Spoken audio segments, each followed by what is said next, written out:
Hey everyone, and welcome to The Explainer. Today we're diving into a historical document that frankly completely redefines the whole concept of multitasking. We are looking at the 1969 nomination package for the Michigan Mother of the Year. The nominee? A woman named Evelyn Manley Strahan. Now, on the surface, it just looks like a lovely commendation of a local mom. But when you actually dig into the primary source documents, we're talking the family yearbooks, the nomination data, the letters of recommendation, you uncover a resume that is absolutely staggering. Seriously, prepare yourselves because the sheer logistics of this woman's life are going to blow you away. Okay, let's dive into this. The very first number you really need to wrap your head around is 7. Evelyn and her husband John had 7 children. Now, I know what you're thinking. Having a large family, especially back in the 1940s and 50s, isn't entirely unique, right? But it's how she had them and exactly how she managed them that really sets the stage for everything else we're going to talk about today. So, here is your second shock stat. Of those 7 children, 3 were sets of twins. Let me just repeat that so it sinks in. 3 sets of twins, born in rapid succession. I mean, the mathematical probability of that alone is wild. But the day-to-day reality of managing that many infants simultaneously, that is a true test of human endurance. And, as if a massive, incredibly fast-growing biological family wasn't enough to handle, hit the third shock stat. At various points, Evelyn and her family hosted 6 international exchange students simultaneously. 6! And she just folded them right into this massive brood. I mean, just take a second and think about the meals, the laundry, the schedules. How does one single person manage an operation of this scale? Section 1. Raising the Strahan clan. To truly understand the logistics of their 260-acre farm, which they affectionately call the Ponderosa, by the way, you have to look at this astonishing timeline. In 1942, twins Evelyn and Sally are born. Less than 2 years later, in 1944, twins Catherine and John arrive. Guys, that is 4 children under 2 years old. Then comes Bennett in 46, Jerry in 47, and Claudia in 48. Evelyn had 7 children by the age of 31. And remember, this was right during and just after World War II, a time of immense global stress, and she is running a household that is expanding at an exponential rate. To really show you her extreme resourcefulness, rather than just, telling you about it, let's look at this specific anecdote from the 1951 Strahan family yearbook. It's the Solo, Texas expedition. So in June of 1951, Evelyn decided she wanted to visit her sister down in Texas. Her husband, John, had to stay behind in Michigan to run his construction business. So what does Evelyn do? She packs all 7 children, ranging in age from 2 to 8 years old, into the family Chevy and drives them from Michigan to Texas by herself. And this brilliantly illustrates the level of engineering required for her everyday life. Her husband John actually custom-modified their Chevy for the trip. Step 1, he built a custom wooden platform right over the back seat to hold a crib mattress for the 2-year-old. Step 2, this essentially carved out a massive storage space underneath for all their gear. Step 3, they created this little navigator station in the front using a small suitcase to extend the seat. That's where the older kids would literally take turns sitting between Evelyn and the toddler. It was an absolute masterclass in spatial efficiency. The journey itself, which is completely detailed in the family records, just proves her boundless vigilance and nerve. In Indiana, a gas station attendant actually mistook them for a traveling brownie troupe because there were just so many kids pouring out of the car. Down in the Ozarks, a truck veered directly into their lane on a collision course. Evelyn averted it simply by leaning on the horn and saying a quick prayer. And perhaps most impressively, at a motel in Texas, one of her sons turned on a brand new gas room heater while the kids were all sleeping on the floor. Evelyn's constant, ingrained vigilance woke her up, and she noticed the danger and shut it off just in time to avert a total disaster. Section 2. Leading the local community. Now, you would think that just surviving the day-to-day of raising 7 small children would be enough, right? But no, Evelyn shifted her focus to leave a massive footprint locally. Check out this list of roles.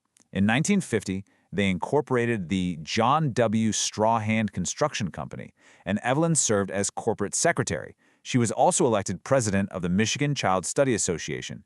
She taught arts and crafts at the Riverdale Recreation Nights. She was a Girl Scout leader, a Cub Scout den mother, a 4-H leader, and a PTA president. She effortlessly blended hard-nosed business management with relentless local volunteering. The big takeaway here is that she didn't just live in her community, she literally built the infrastructure of it.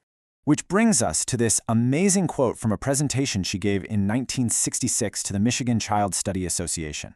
It impartially and perfectly illustrates her entire philosophy on life. She wrote, "Many things need rebuilding or remodeling these days to fit our world. I did not say our lives because I believe our way of life must fit the world and its complexities. She viewed her family as active participants who needed to step up, adapt, and serve the broader world, not hide away from it. Section 3. Expanding global horizons. And Evelyn didn't just adapt to the world, she brought the entire world right to her Michigan farm. This data here shows just a fraction of the international exchange students they hosted over the years. We're seeing students from Sweden, Uruguay, Germany, Ireland, coming through programs like Youth for Understanding or even through private exchanges. The nomination file specifically points out that while student exchange programs can sometimes have hang-ups, like homesickness or cultural tension, with 6 of them coming and going at the Strahan house, the transitions were always miraculously smooth. There's a document from the archives showing the official addresses of these exchange students, but I want you to look down at the bottom. That is a notation from a 1967 certificate awarded by the Alma Chamber of Commerce. It specifically recognizes Mr. and Mrs. Strahan for being host parents and, quote, doing this with such sincerity and understanding. The students returned to their native lands with a love for Alma and area embedded deep in their hearts. But while she brought the world to Michigan, she also fearlessly sent her own family out to explore the globe. Her son, Johnny? He spent 15 months living in the Alaskan Arctic, hunting and trapping. The family actually drove 12,000 miles all the way up to Fairbanks just to pick him up. Her son, Jerry, went to Australia. Her daughter, Cappy, participated in Operation Crossroads Africa, helping to construct a hospital in northern Rhodesia, which is now Zambia. And Evelyn and John themselves eventually embarked on a world tour, including a 48-day African safari. For the Strahans, the farm was simply a launching pad. Section 4. The community's verdict. So when you do this much for your community, how does that community respond when it's time to nominate you for Mother of the Year? Now, what's really interesting about this slide is the sheer weight of the endorsements. We have primary sources here from some incredibly heavy-hitting political and educational figures. Over on the left, there's a letter from Emil Lockwood, the state Senate Majority Leader, unequivocally recommending her, praising her extreme capabilities as a businesswoman and her dedicated work on the Gratiot County Welfare Board. And on the right, the superintendent of Alma Public Schools details how her help and counsel were frequently sought and freely offered across literally decades of school events. But out of all the formal, official commendations, the one we really want to focus on is this letter from Mrs. J. Millard Hopkins. She was the church choir director. Because this letter gives us arguably the most vivid, personal image of who Evelyn Strahan really was on a regular Sunday morning. The director writes, "One pleasant memory I have of yesteryear is seeing Evelyn and her husband John in church practically every Sunday with their 7 small children. Evelyn singing in the choir but keeping one eye on her lively brood. It is just the perfect picture of extreme maternal multitasking. She is literally up there offering her beautiful soprano voice in divine service while simultaneously managing the absolute chaos of 7 kids right from the choir loft." So the absolute crucial point to take away is summarized in another line from that exact same letter. No task was ever too menial.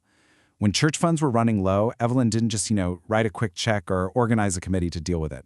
The choir director notes she worked, quote, way into the night, scrubbing the white pews, the floors, or the large stained glass windows.